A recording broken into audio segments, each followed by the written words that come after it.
محترم و خواتین و حضرات، اب ہم 80,000 فٹ کے یہ کہ اونچائی پر پرواز کریں گے۔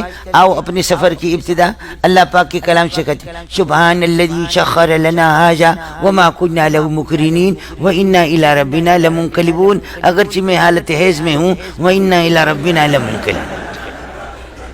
سمجھے نہیں؟ وہ عورتیں پڑھتی ہے بسم اللہ جہاز میں شروع کرتی ہے۔ بڑی بات ہے کہ جی سمجھے اس کے پڑھنے کے لیے کوئی مرد نہیں ملا، عورتیں مل گئی، ان کی ڈیوٹی ہے، ہمیشہ وہ 24 گھنٹے ڈیوٹی دیتی ہے۔ اس کے لیے کوئی ضروری نہیں ہے کہ وہ طہارت کی حالت میں ہوں۔ یا خواتین و حضرات، ہم اپنے سفر کی ابتدا کرتے کسے؟ اس قسم کے صوفی جو بیٹھے ہوئے یہ واجب القتل ہے، سمجھے؟ اپنے سفر کی ابتدا کسے کر رہے ہیں؟ سبحان الذی سخر لنا ھذا، پاک ہے وہ ذات جس نے اس سواری کو ہمارے لیے مسخر کیا۔ سمجھے؟ آپ تو خود بھی تو ایک سواری ہے، آپ کو اللہ نے مردوں کے لیے مسخر کر دیا۔ سمجھ رہی ہیں کہ نہیں؟ جب شیعہ بریلوی جماعت اسلامی اہل حدیث دیوبندی ہماری بحث ہو رہی تھی تو بعض دوستوں نے کہا کہ بالکل ہم اسکولوں میں ترجمہ قرآن کی اجازت نہیں دیں گے، ہم نے اپنی زندگی گزاری ہے نحو منطق، نحو کے اندر، بلاغت کے اندر، ہم اس کی اجازت نہیں دیتے۔ اسکول والے کیا؟ میں نے کہا بابا مرتد تو نہیں بنیں گے، کم از کم خلاصہ آ جائے گا، قرآن کا مفہوم ان کے ذہن میں آ جائے گا، مرتد تو نہیں ہو جائیں گے۔ مفسر کوئی نہیں بنے گا، وہ ہم بھی نہیں بنے۔ لیکن جیسے کہ جہاز میں سوار ہوتے ہیں، کم از کم ایک معمولی سی اتنی سی۔ محترم و خواتین و حضرات، اب ہم 80,000 فٹ کے یہ کہ اونچائی پر پرواز کریں گے۔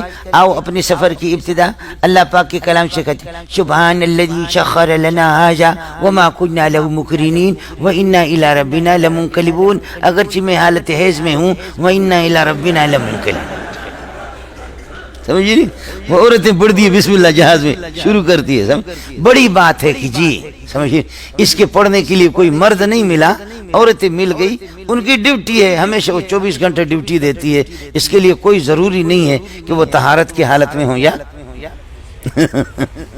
خواتین و حضرات، ہم اپنے سفر کی ابتدا کرتے کسے؟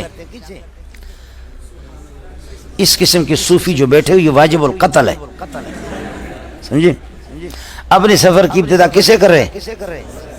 سبحان الذی سخر لنا ھذا، پاک ہے وہ ذات جس نے اس سواری کو ہمارے لیے مسخر کیا۔ سمجھے؟ آپ تو خود بھی تو ایک سواری ہے، آپ کو اللہ نے مردوں کے لیے مسخر کر دیا۔ سمجھ رہی ہیں کہ نہیں؟ یہ تبلیغ میں جو جاتے ہیں نا تو دعائیں سکھاتے ہیں۔ کیا کرتے ہیں؟ دعائیں سکھاتے ہیں۔ سمجھے؟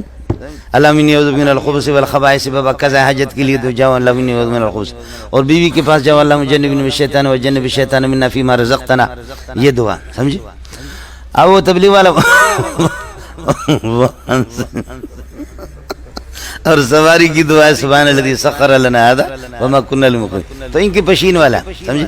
آپ تو چمن کے نا، کوٹہ پشین تو ایک چیز ہے، پشین والا تبلیغ میں کیا نا، تبلیغ میں کیا وہاں سے تبلیغ سے جب آیا تو ساری دعائیں اس کو سکھایا۔ اسٹاپ پر کھڑے ہیں، وہاں پشین سے کوئٹہ آئیں گے، گاڑی کے انتظار میں، گاڑی آگے، راشا راشا آ جاؤ، وہ پختانہ راشا راشا سوار ہو جاؤ۔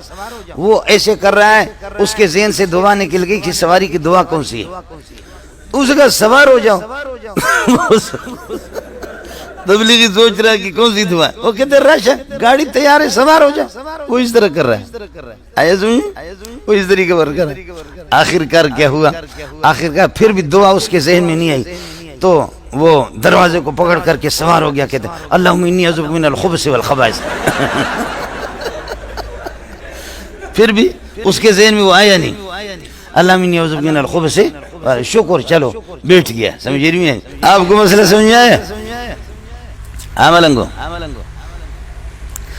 تو یہ مسئلہ تھا کہ جی میں نے کہا کم از کم ایک یہ ہوگا کہ قرآن کا مقصد تھوڑا سا سمجھ، مرتد تو نہیں بنیں گے۔ کہتے نہیں گرامر میں نے کہا دیکھو 90 سال کے، کوئی 80 سال کا، کوئی 70 سال کے، تم لوگوں نے گرامر پڑھی؟ کہاں کہ خاک گرامر پڑھی ہے، سارے کے سارے ترجمہ کہہ رہے، لفظ ترجمہ تو ہے نہیں، ترجمہ ہے۔ میں نے کہا تمہاری صرف کہاں گئی؟ تمہارے نحو کا تو حال یہ ہے کہ ترجمہ کہتے